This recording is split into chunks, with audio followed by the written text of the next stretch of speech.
dollars that flow, they're just evidence of the vibrational currency that you've got going on. It's just the next logical step.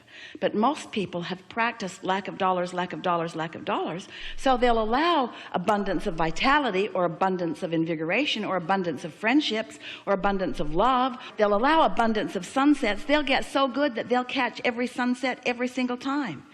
There are so many people that will allow abundance of one thing and another, just not abundance of money yet, because they've practiced the thought of not enough money so much. They've been close on making their payments and worried about money, and they've been measuring money with action, and how much do you get per hour, and what's your salary, and what's your talent worth, and how much can you perform, and why is your performance earn more money than that performance.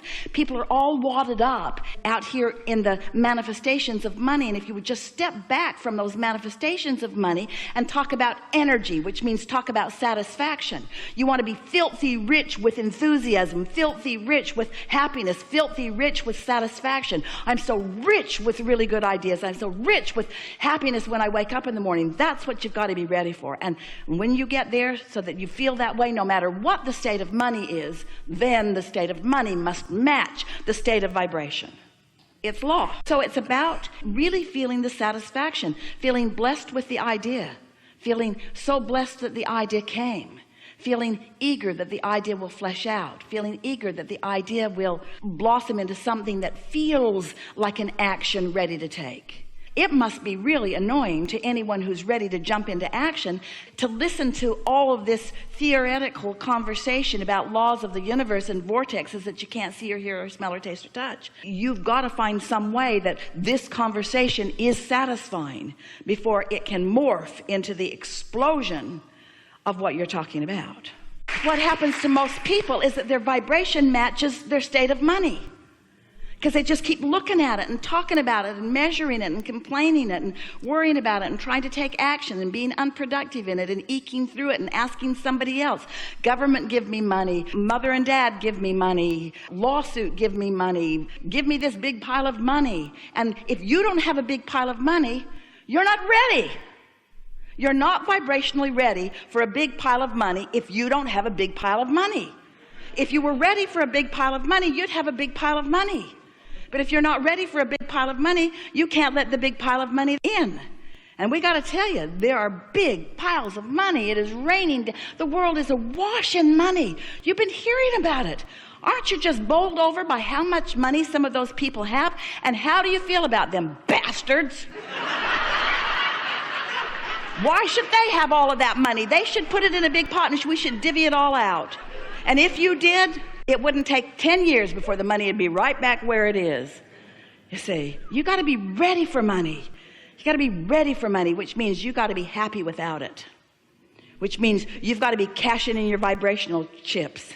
You got to be thankful for this day, and thankful for this chair, and thankful for this opportunity, and thankful for this conversation, and thankful for that sunshine and for those highways, thankful for this, appreciating of that, thankful for the quieted mind, thankful for the insight, thankful for the enthusiasm, thankful for the love in my heart, thankful for that precious face, thankful for this person I've never met in my life, and on the elevator had such a nice exchange with not even any words because there was a language barrier, but oh my God, how good it was to meet you.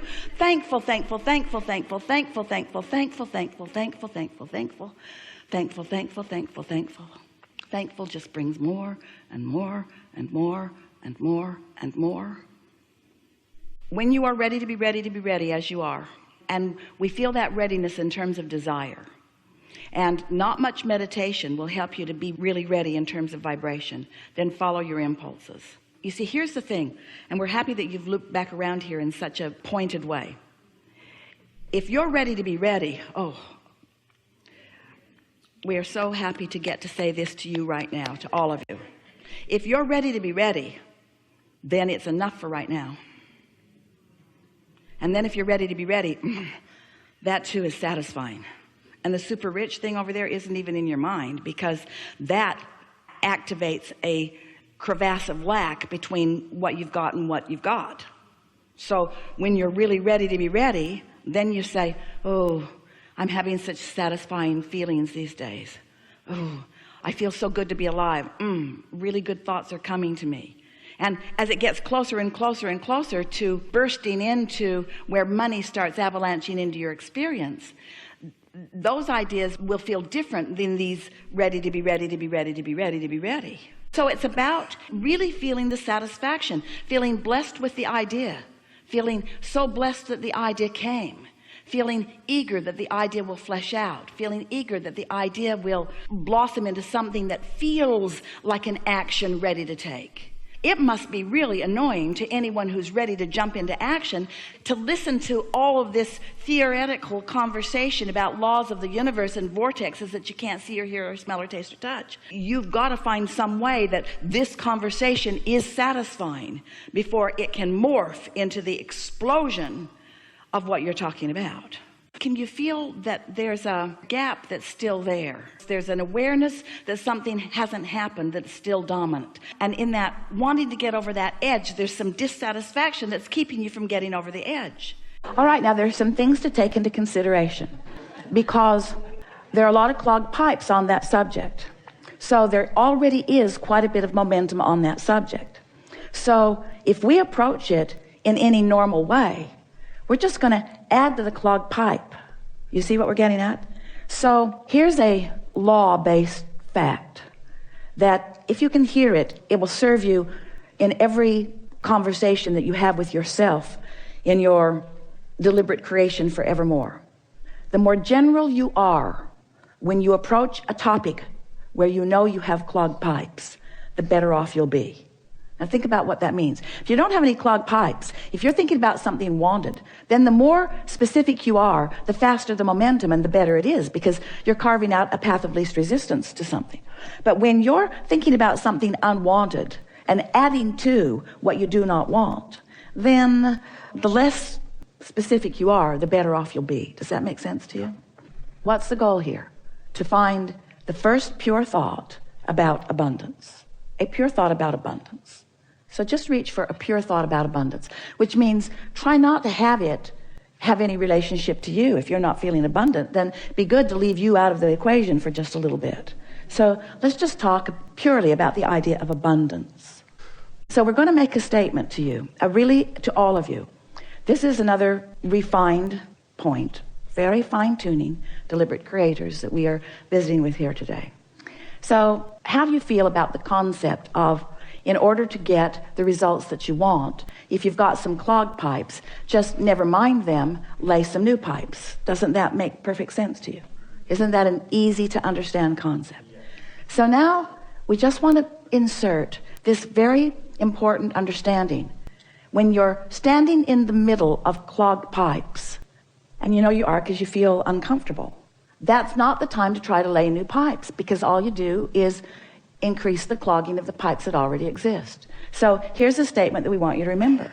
We want you to somehow, some way, and we'll talk more about that as we're moving forward, somehow, some way, get on this high-flying disc. Usually happens first thing in the morning, before things have come to thwart it. Sometimes you don't make it to breakfast.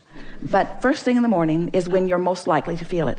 And the more you reach for it, the more you care about it, the more you milk it when you are there, the more you will own it, the easier it will be, the more the momentum will be there, the more often you'll be there, the easier it'll be to be there. So let's say you're there, and it doesn't matter if you even know how you got there. Esther was talking to a friend on the telephone the other day, and they got on the subject, and they were laughing so hard. They were laughing so hard that neither one of them could understand what the other one was saying.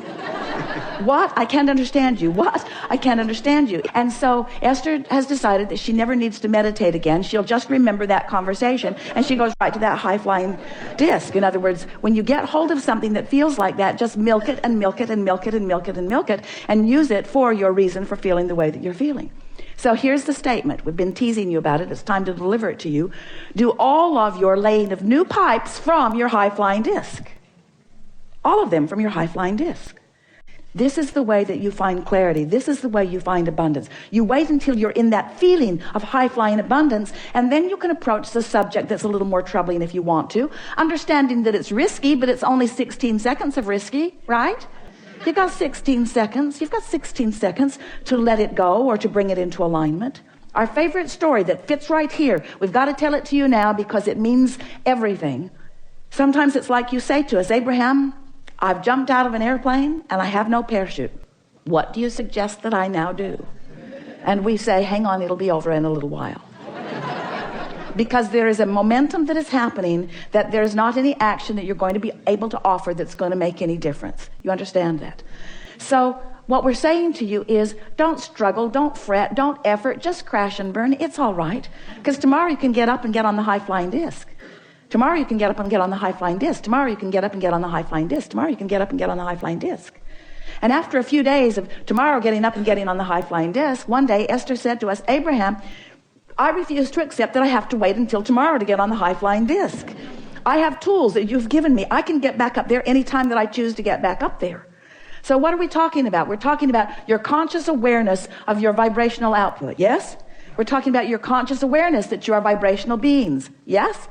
We're talking about your awareness that you can choose the vibration of your being in this moment, but that it takes a little practice, yes? And some subjects have enough momentum going that it's going to take getting up tomorrow and getting up tomorrow and getting up tomorrow and getting up tomorrow. This could take a while, getting up tomorrow and getting up tomorrow and getting up tomorrow. But if you get up on enough tomorrows and you reach for that high-flying disc and find it, then what happens next will be vivid evidence of how you're doing with your high-flying disc. We so want you to understand that in this day, evidence of what disc you're on is going to be all around you. Esther said the other day, the people around me are making me believe that I might be on the ornery disc. She resented them, but she had to accept she had rendezvoused there with them.